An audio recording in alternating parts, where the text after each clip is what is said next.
Hello, welcome to Virgo Philippines. So, ito yung reading natin for Virgo. Take only what resonates. Sa mga gusto magpa-personal reading, Jing Tarot Reader, i-search mo na siya sa Facebook.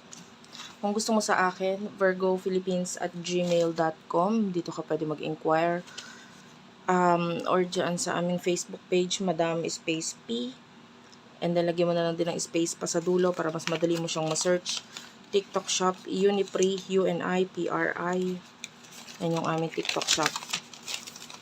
Okay? Para sa kung gusto mong mag-avail ng mga products na available sa amin, such as crystal bracelets, and etc. Let's start. Messages for Virgo. Sun, Moon, Rising, Venus, Jupiter, Virgo. So, kung ayaw mo ng way ko ng pagre-read, kung hindi ka nakarelate sa message, pwede ka naman mag-next video. Ibigay mo na lang sa iba ang reading na ito. For the sign of Virgo, what do we have here?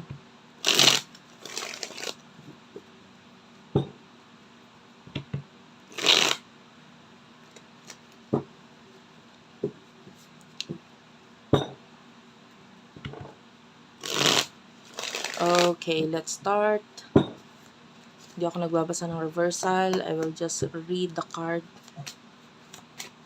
ng reversal pag naramdaman kayo reversal energy. Let's start. Main energy mo. You do have here the Knight of Pentacles. The Hermit. This is you, Virgo.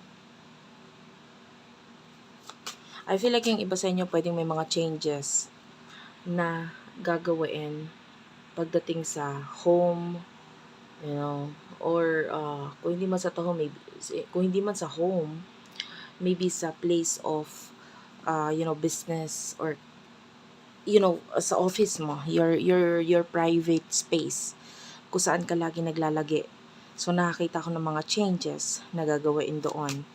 Yung iba sa inyo could be something to do with your health, no? Yung iba naman could be with your daily activities. Nakakita tayo ng mga changes na gagawain dyan. So, sino yung person na nakakonect mo pagdating sa love? This is love reading, by the way. Strength card is here. Okay. And followed by the star. This is Leo and Aquarius energy. The Hierophant, Taurus energy. Puro major arcanas, guys.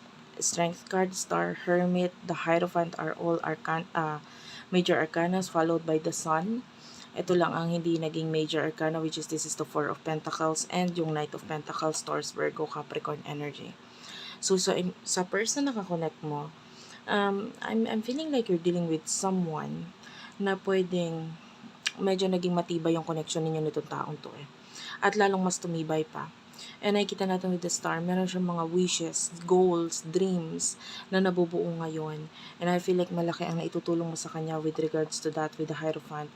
Kasi ito, nakikita natin ito as like a teacher, a healer. So, somehow, ikaw ay nakatulong para siya ay makapag-heal, para siya ay maging mas better person, para siya ay magkaroon ng pangarap, ng goal, and then you are like giving this person the ideas, or pwedeng may mga suggestions, opinions, ideas kang sinasabi dito sa person na to na nagiging dahilan para siya ay magkaroon ng mga isipin or improvement, no, sa sarili niya, and continuous, no, and nakikita natin nagkakaroon ng pangarap itong person na ito ngayon. Okay, so emotions niyo sa isa't isa for the sign of Virgo, mga emosyon ninyo sa isa't isa. For the sign of Virgo, Sun, Moon, Rising, Venus, Jupiter, Virgos. Spirit guides, angel guides.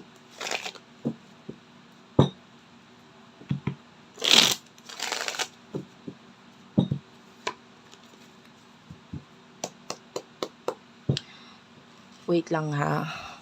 May isusulat ko lang yung nagpakita sa akin. It's just like yung pinaka-title nitong video. paulit-ulit kasi siyang pumapasok sa isip ko. So, ito yung gagawin kong title. Nagkaroon siya ng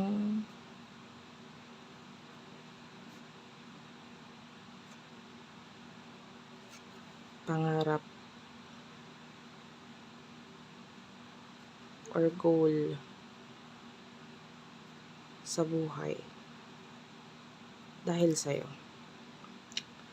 Paulit-ulit eh. Ako kasi guys, ulyanin ako kaya isusulat ko. Ulyanin talaga ako. Emotions ninyo sa isa't isa. You do have the Four of Pentacles, the Justice card. By the way, now is new moon habang ginagawa ko itong reading na ito. Kung hindi ka one of the effect of the new moon is new beginnings. So, some of you pwede may mga new beginnings na nangyayari sa buhay ninyo ngayon. No? Either ideas, partnership, connections, or maybe may kinalaman sa career. Like what I am doing right now, this is like another new beginning for me. Yung pagre-read ng ganitong style, which is,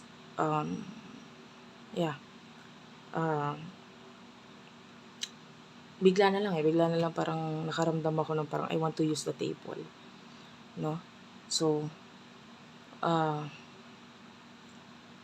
anyway, pwede magkaroon din ng mga new beginning for you. Kung hindi ka pa nakalike sa Facebook namin, doon ko unang shinare yun, yung regarding the new moon. Okay, solar eclipse. Actually, it's partial solar eclipse. So, ayan, Madam P. I-follow mo rin ako dito kasi nag-share talaga ako dyan ng mga messages din na hindi ko na-share dito sa YouTube. Okay, emotional person. I will not take this masyadong marami. Page of Wands, Nine of Cups, Four of Swords, King of Cups is at the bottom of the deck. Emotions ng person na ito for you at emotion mo para sa kanya. I feel like for now, meron kang wishy-washy na nangyayari sa iyo ngayon. Maybe pagdating sa sarili mong buhay, no, you as an individual, maybe with regards to your work career. Pwede may mga bagay kang ginagawa. Tapos, all of a sudden, after ilang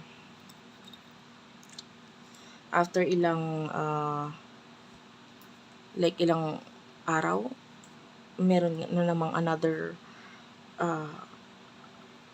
bagay na pumasok sa isip mo na naging dahilan para hindi mo matuloy yung una-unang nasa isip. And then, you're being wishy-washy with regards to your money. Pwedeng iba sa inyo, kaya mag-invest ako sa ganito. Tapos, mamaya-maya na naman, ay dito na lang kaya sa ganito. So, parang ganun, may pabago-bago na pag-iisip kung saan ilalagay or saan mag-i-invest or saan. And kasi some of you may kinalaman sa investment, sa money, sa savings.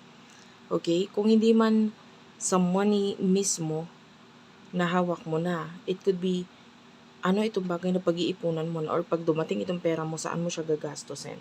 And there's this wishy-washy attitude na nakikita natin sa'yo. Well, I don't see any emotions yet pagdating sa'yo.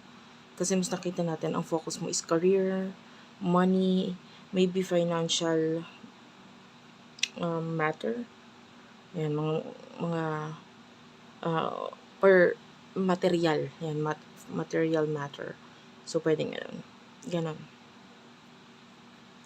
Emotions na ito, ng person ito for you is that this person is parang inspired siya. And one of the inspiration niya is ikaw. And with the Page of Wands, I feel like yung iba sa inyo pwedeng open siya pagdating doon or maybe open siya pagdating sa social media regarding sa mga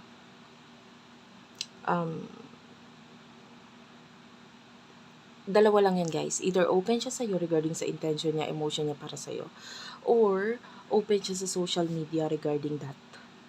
Like pwedeng may mga pagpapakita ng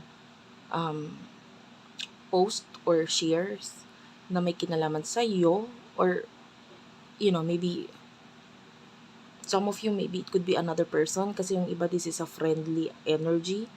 So pwedeng wala kang itong kakonect mo na binibigyan mo na inspiration is not is not love.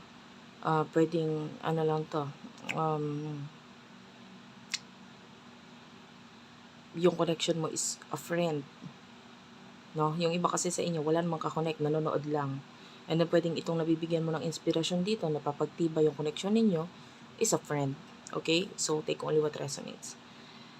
And then, nakikita natin dito na inspired talaga siya sa'yo for who you are, whatever you do, whatever, how you talk, how you, alam mo yon, kung paano mo dalahin ang sarili mo. Especially, Virgos, they are the one na magaling talagang pagdating sa communication.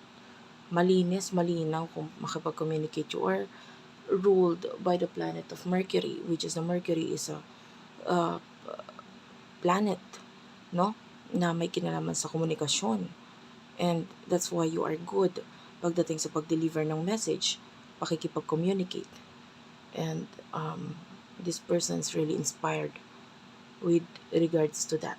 No? Galing mong makipag-connect or makipag-communicate.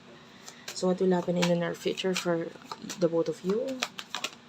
Yung iba love-related, yung iba hindi, ha? Take only what resonates. Queen of Wands, the Sun, the Emperor. This is three major arcanas with the World, the Sun, and the Emperor. In the near future, there's this Knight of Cups, the Five of Wands, Page of Pentacles, Ten of Cups, and the King of Pentacles. Bottom of the deck is the Wheel of Fortune. So, a lot of changes sa'yo in the near future. Maraming magbabago sa buhay mo, sa'yo mismo. No? With the Emperor and the Sun, I feel like whatever you're building right now, kung ano man yung binubuo mo ngayon, magbubunga ng maganda at malaki ito sa'yo. So, lalo na sabi ko nga, new mo, it brings new beginnings. It brings new beginnings. So, notice mo yung mga new beginnings ngayong new moon. No? Pansinin mo yung mga biglang dumadating sa'yo, mga ideas na dumadating sa'yo, even your dreams are heightened or can be, a message for you around this time. No? Pwedeng magbigay yun ng sign, ng mensahe sa'yo sa kung ano itong dapat mong simulan or anong dapat mong maging desisyon, aksyon regarding sa bagay mong sinisimulan. So, I can see that lalo na dito, ang future for you is full of happiness, full of positivity, full of hopes. At saka, the world, it's like as you can see, there's the sun, the shining bright dito sa the world, sa mundo. Parang ikaw ito na parang biglang magkakaroon ka ng like the spotlight will be naka-head or nakaharap sa iyo. 'Di ba? Gusto mo 'yon, na ikaw ay makikita, mapapansin, ikaw ay mas magsha-shine with regards to whatever this thing na sinisimulan mo. So in the future, I can see a lot of positive effect na kung ano man sinisimulan or ginagawa mo ngayon. Okay? Maybe it has something to do with the business with the Queen of Wands. Some of you,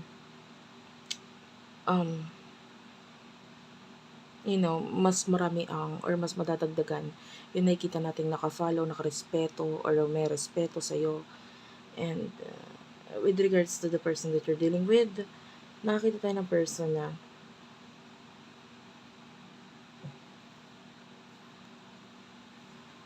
grabe talaga paghanga sa'yo nitong taong ito.